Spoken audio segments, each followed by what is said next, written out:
Hi everybody, today we are in Independence and I'm inside the white chapel that's at the temple lot.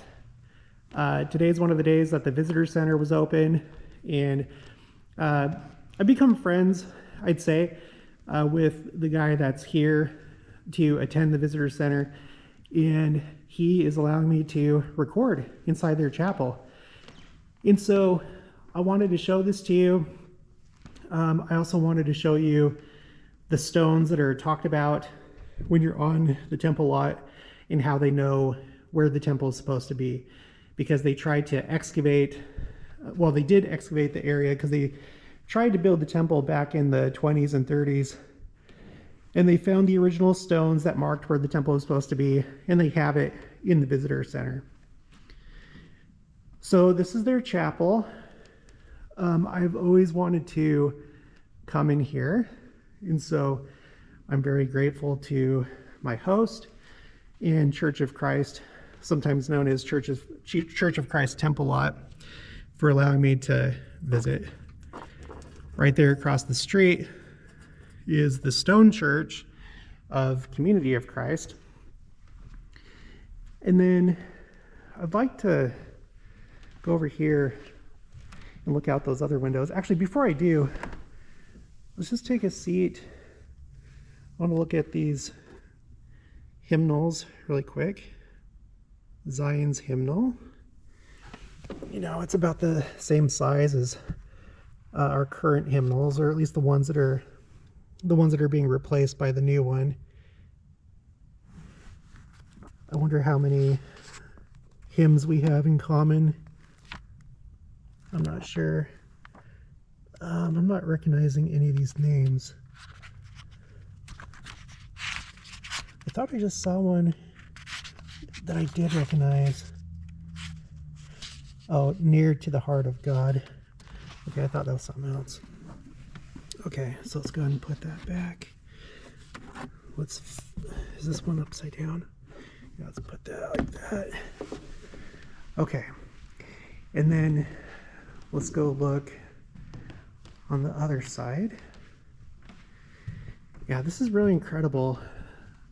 I did plan at some point to come in and attend one of their services, just to see what it's like. Up until today, oh, okay, so there's the temple lot right there, and you can see the auditorium. That's actually what I was going to record today, but I got this opportunity. So just right here, this grassy area is the temple lot. You can see the Independence Visitor Center over there. And then, I don't know, you probably can't really see it out of these windows, but we'll go out into the foyer because they have a good view over there. But anyway, what I was saying is that up until today, the only place that I've been in here has been in the visitor center. And then earlier this year, they had a rummage sale, which went back into their, like downstairs is where the visitor center is. And there's kind of like a cultural hall or a multi-purpose room. And so the rummage sale was in there as well. So that's like the furthest I had been into the church. But now I get to see what's upstairs. And I've walked by here like a million times because there's the main sign for the church. Church of Christ, restored April 6, 1830, headquarters, temple lot. But I've walked along this ramp like a million times and I've seen this window, but now I'm actually looking through it from the other side. So I'm really happy about that. Okay, and then we're gonna go ahead and go downstairs. Okay, if okay, so we're gonna go this way. It looks like I'll be able to show you the multi-purpose room that I was talking about. You know, it's like an open area. There's a kitchen for when they have church activities. Just right here. Oh, and there's also a baptismal font. I did not see this the last time that I was here.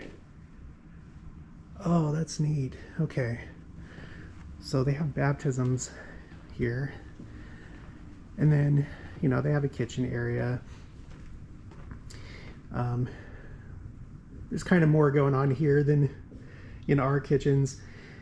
Because isn't there a thing where in our church, like, I don't know, because I don't ever do any cooking, but like, you're not allowed to like warm up food or something like that in our churches. I can't remember. I think that changed some years ago.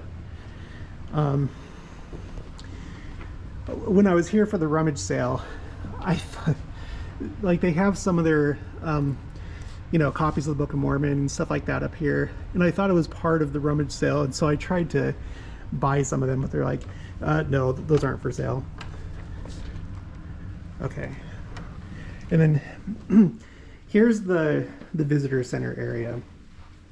So when you come here, if it's open, you want to make sure to come in here, because the stones that are being referred to outside are these stones right here.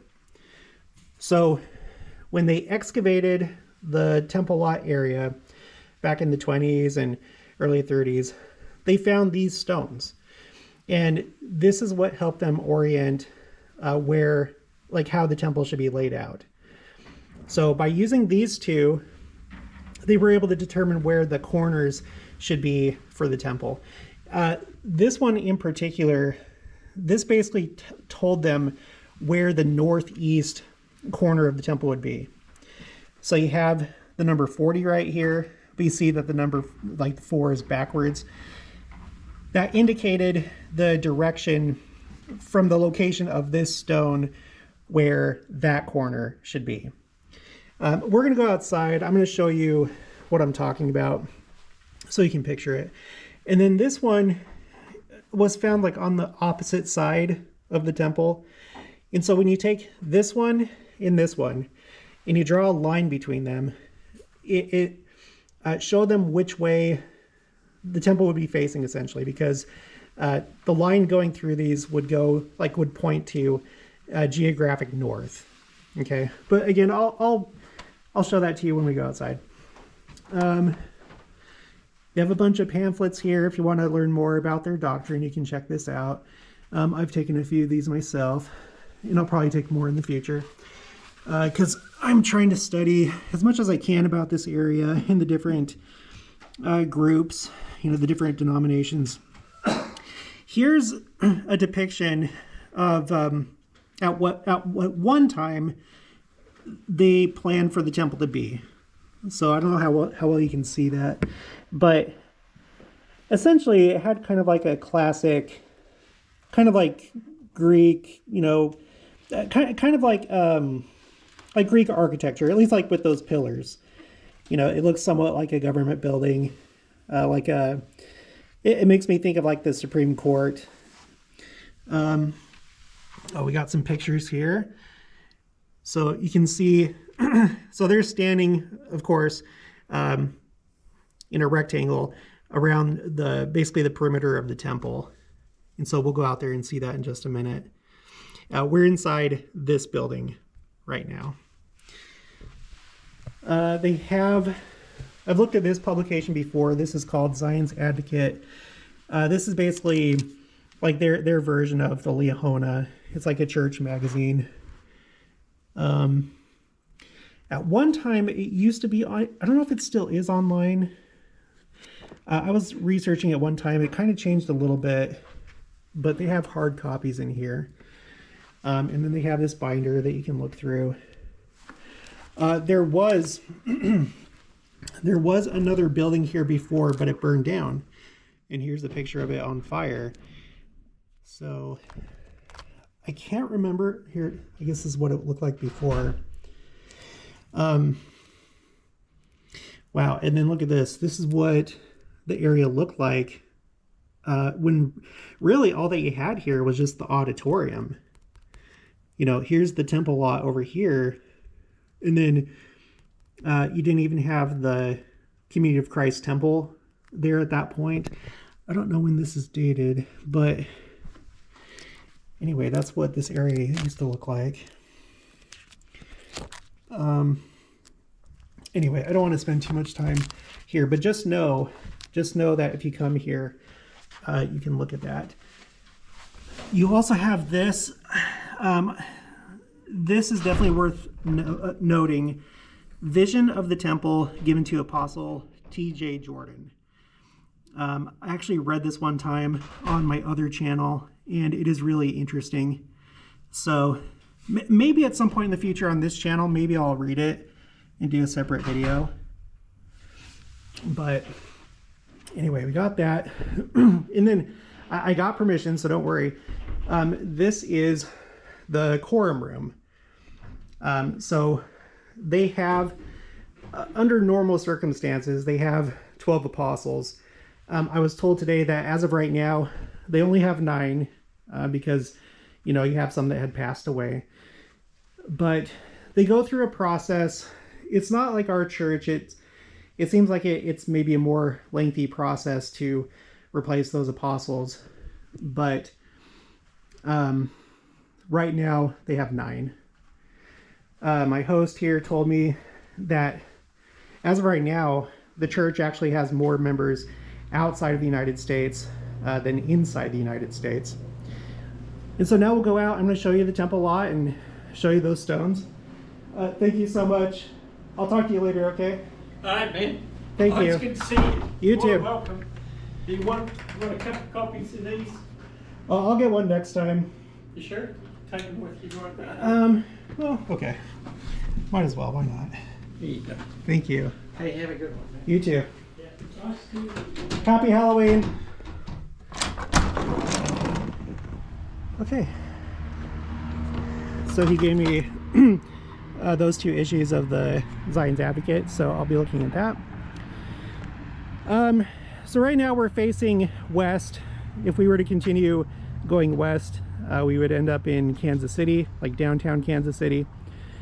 And this way is south. They have this marker.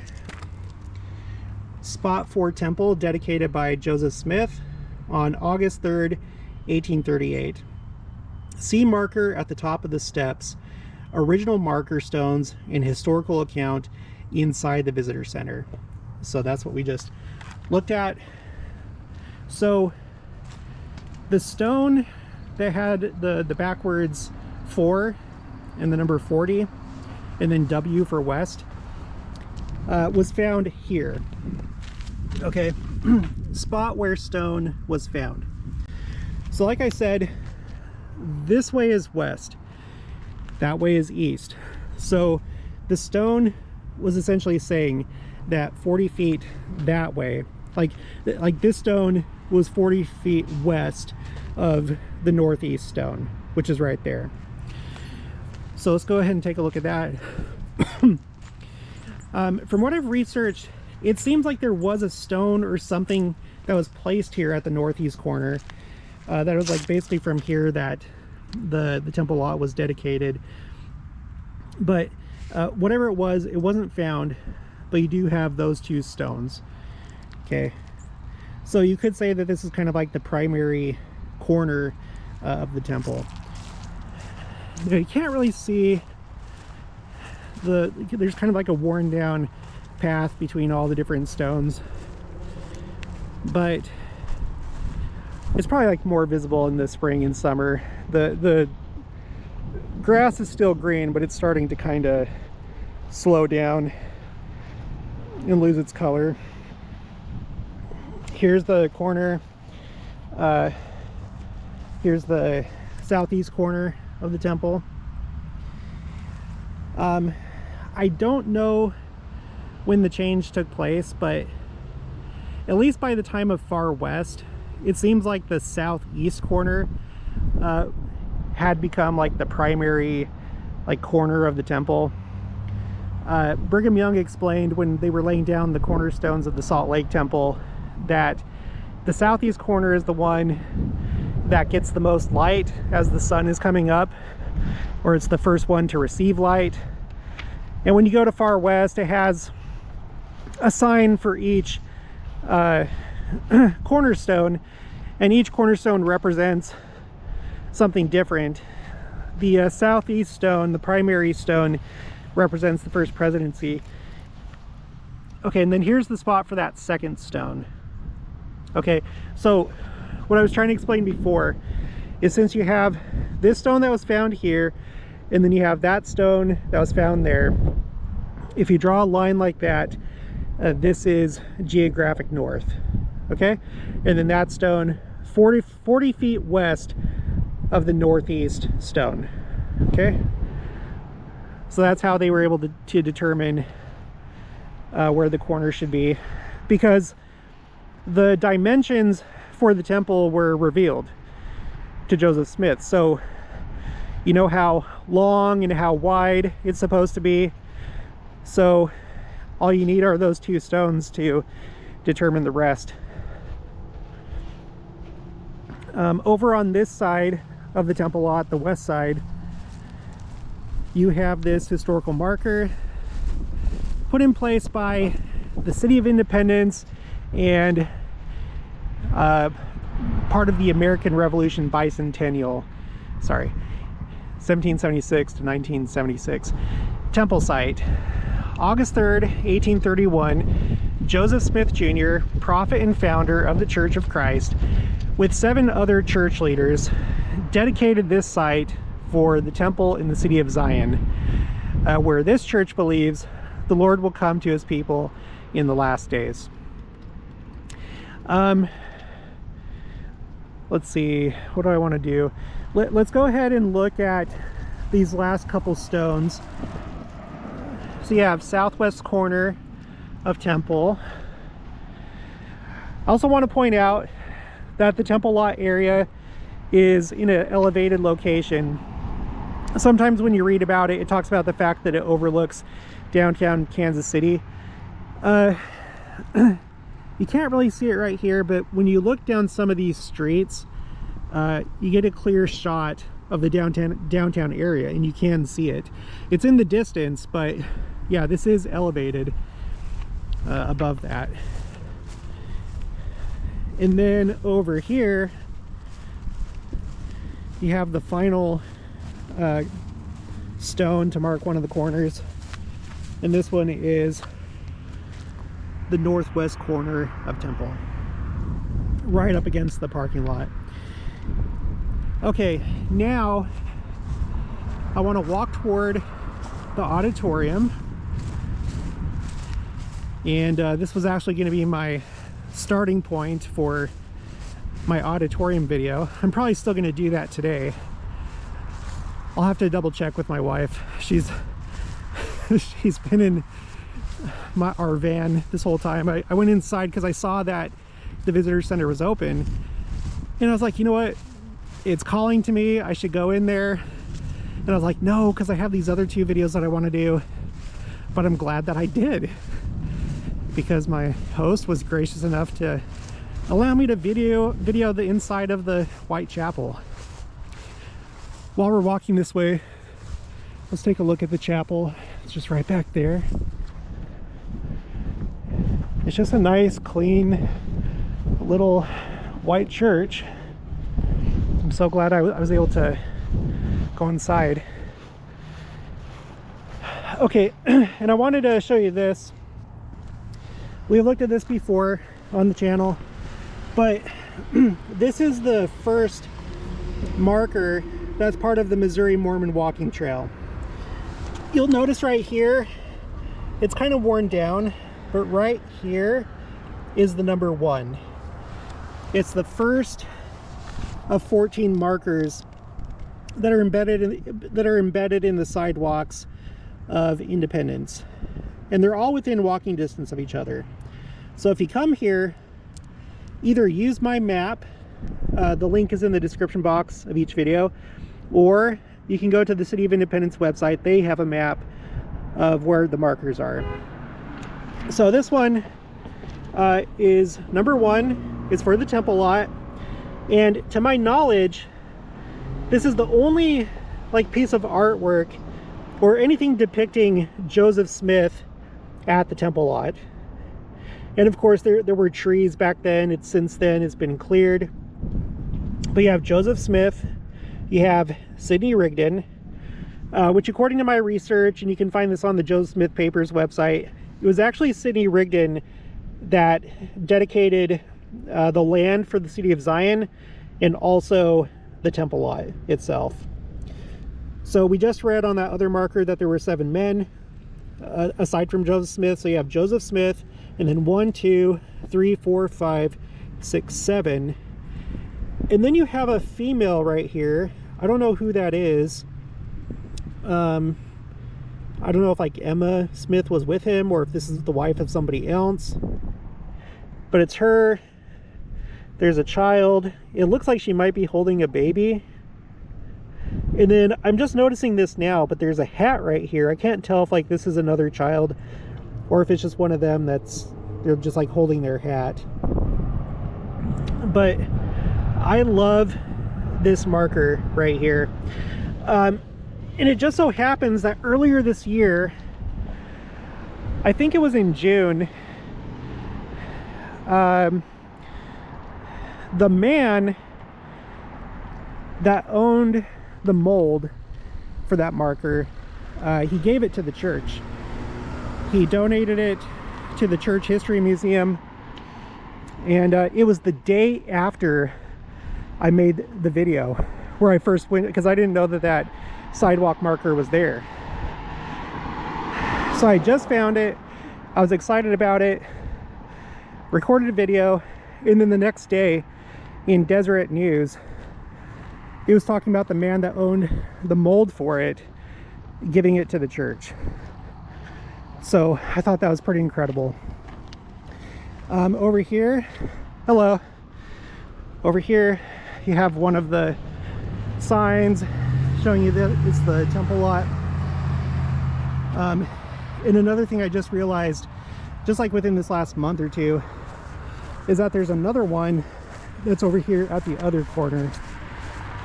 So let's go take a look at that.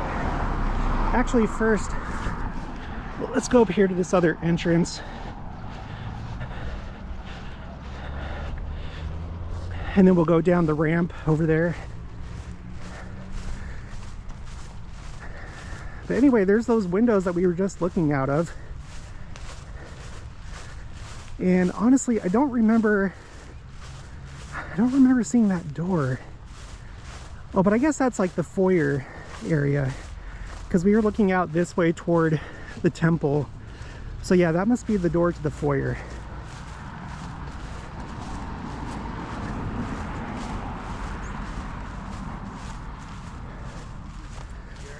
Okay, so here is the entrance. Let's actually take a peek inside. Oh, there's like a double door, so you can't really see. Well, you kind of can. You can kind of see where we started out this video.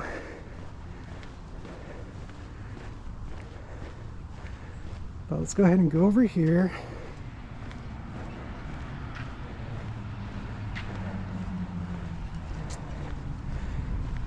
Here's that sign that I was talking about. I've walked past this about 1,000,000 times. So it was really fun being able to look out those windows right there. I didn't think that I'd be able to do that, honestly. Then just right across the street, got the Community of Christ Temple. And then it wasn't until, like I said, just like probably just a few weeks ago, that I realized that they have a matching like temple lot sign over here on this corner.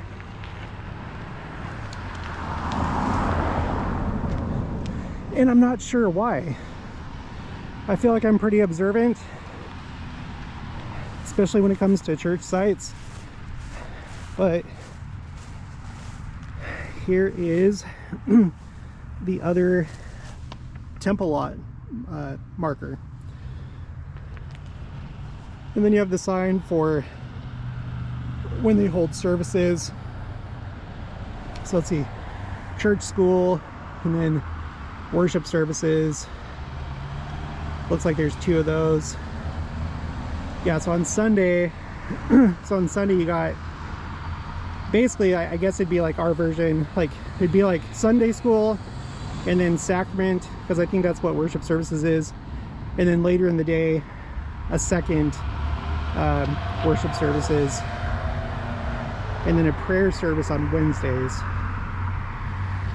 So, okay. And that pretty much wraps up our tour. Definitely got more than I bargained for. Glad that I followed the spirit on that one. I was seriously gonna pass it up. Because number one, I kind of didn't think that I'd be able to record in there. I'd never asked before, but I was like, they probably won't let me record. But he did, and then he let me record a lot more than what I thought. So I'm very grateful to him and Church of Christ. Here's the backside of the chapel. But I hope you enjoyed this. I'll talk to you guys later.